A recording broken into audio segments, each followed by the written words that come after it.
we just came out from Ninja Turtles Teenage Mutant Ninja Turtles Out of the Shadows. Yeah. That we did. I will say, it was maybe the first 15 minutes of this movie, I was kind of into it. Kind of the moment Krang popped up was just the point where I felt it hit the tipping point of excessive silliness. It was pretty silly until then, but I feel like there's this weird mix in this movie of, like, the silliness and, like, a grittiness that don't mesh. If you're familiar with the old, like, original Eastman Laird comic books, those are pretty gritty. And the original movie, the 1990 movie, actually borrowed from that a lot, but also borrowed the personality aspects created by the comic book. Not the comic book, but the animated series. And then they also gave Raph the rebellious character in that. And that proved to be like the best of both worlds. And I even had, it was kind of gritty, but still silly. This felt like it's trying to just take everything from the animated series and everything from the gritty comic book and mash it all together. And it's like, you gotta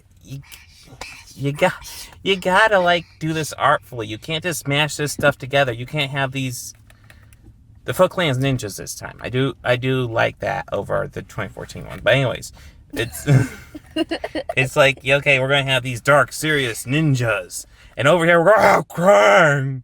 I'm Krang. I don't really remember his voice, but I remember it being ridiculous. And his voice is ridiculous in the animated series, but that's the animated series. You need to pick a tone. What do you think? I thought that it was a good movie. Favorite characters! Okay. I love the favorite characters Well, section. mine's Donatello. My favorite turtle has always been Donatello. I'm like the only person I know who actually says that, but yeah.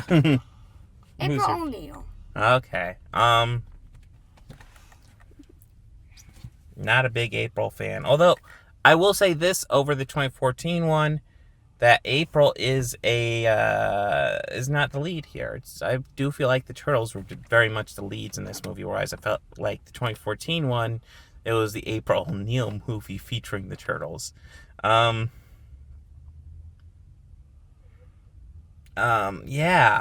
The big thing they add in this movie was Bebop and Rocksteady. And there's one fight between the Turtles and Bebop and Rocksteady. And it's okay, but it's actually over this river and then waterfall. And there's not a whole lot of, like, actual action between them. I actually felt there was more action between Bebop and Rocksteady versus Casey Jones than Bebop and Rocksteady versus the Turtles. That just seems wrong. Yeah, and the humans are actually the ones that save the day again. I'm really? getting kind of, yeah. Really? Yeah. I thought that the Turtles saved today. Well, they were half of it. But then the humans had to take out the shield generator. Oh, I'm getting a bit confused because you're just saying the humans. Yeah. Mm. You could have just said a name of one of them. Well, April, Vernon, and Casey saved the day. And the I guess it's half and half, but I do feel like the Turtles should be the heroes in the Turtles movie, but, you know. Actually, they both kind of saved the day. Because the Turtles got the commander, and then... Krang! I don't remember him sounding like that. Well, what's your best impression of what he sounded like? He just sounded weird. I kind of thought they sounded a bit like The Dark Knight. You mean like from Chris? Okay. I mean like Batman. Yeah. Batman. I'm Batman.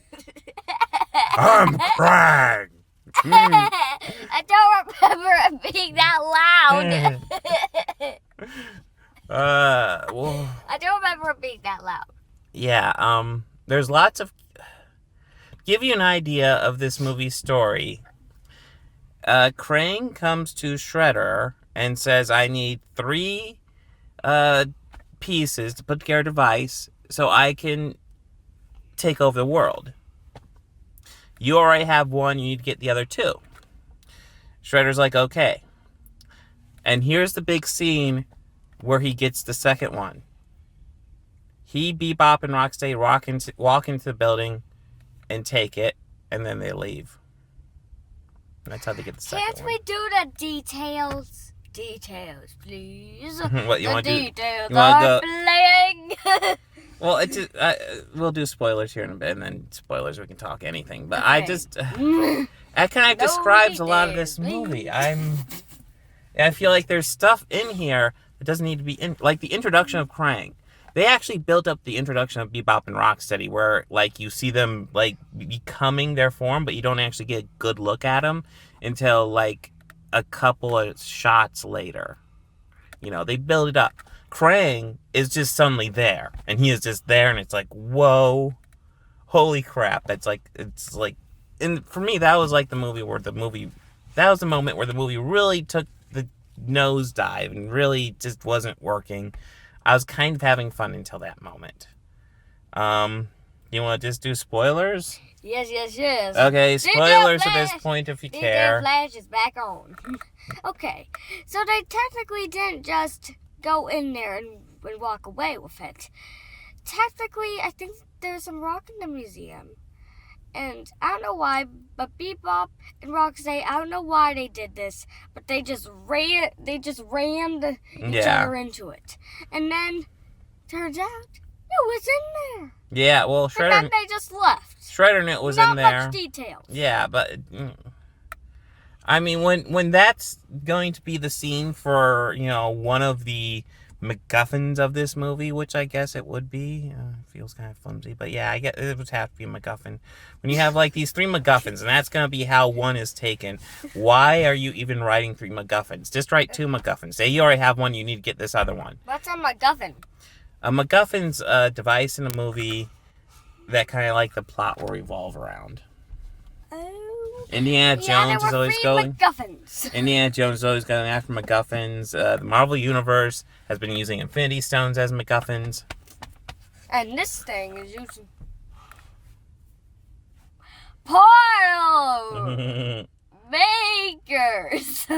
I did not know how to say this. You know that scene. Portal vapor MacGuffins. And that scene where Shredder is suddenly meeting Krang, I felt like didn't need to actually be in the movie.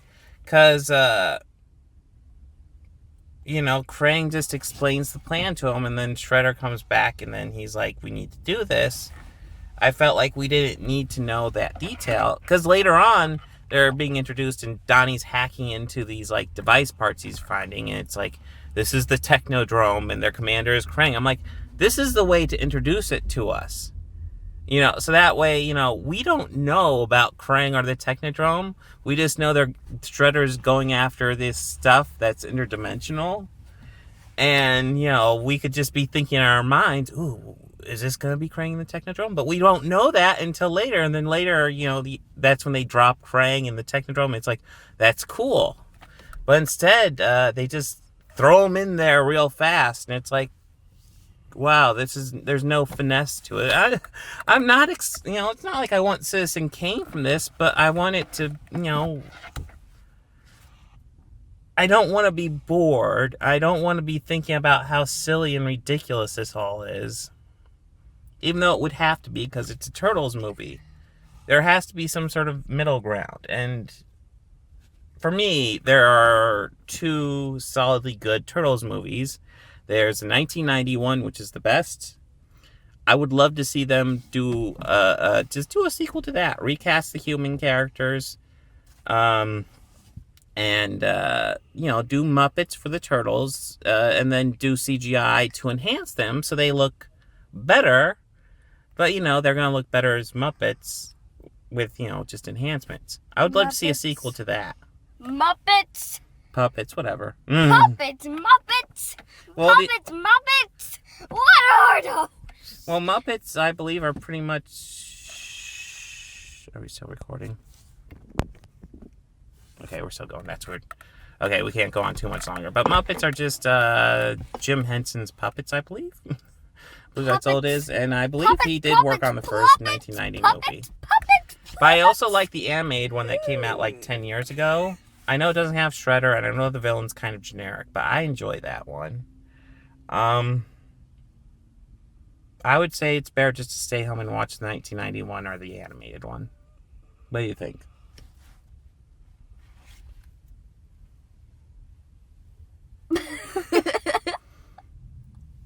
Okay. For a twist, Ashleen is recommending this movie. Well, there's not any other big movies coming out this week, so there's not going to be any Patreon exclusives. It went all the way up into space. I can't even see my phone, but I'm looking really hard. Okay, Warcraft is next week, and I'm hoping to get some more videos to you guys, edited ones. I have computer parts coming in. Literally, the parts I'm waiting for are like the motherboard, the key piece I need, otherwise all the other parts are useless. But yeah, hopefully I can get some more edited content to you guys put together. Got some scripts put together, ready to go. I think I got stuck on a... I think that my phone got stuck. Well, I don't think we have anything else to My add. phone got stuck on an asteroid. All right, so bye. Are you going to put your thumb up or down? Where's it going? But we probably can't say, like, anything about thumbs up or down because I'm certain that's owned by Siskel and Ebert. So I give this a finger in the downward direction, and she gives this finger in the upward direction. Bye.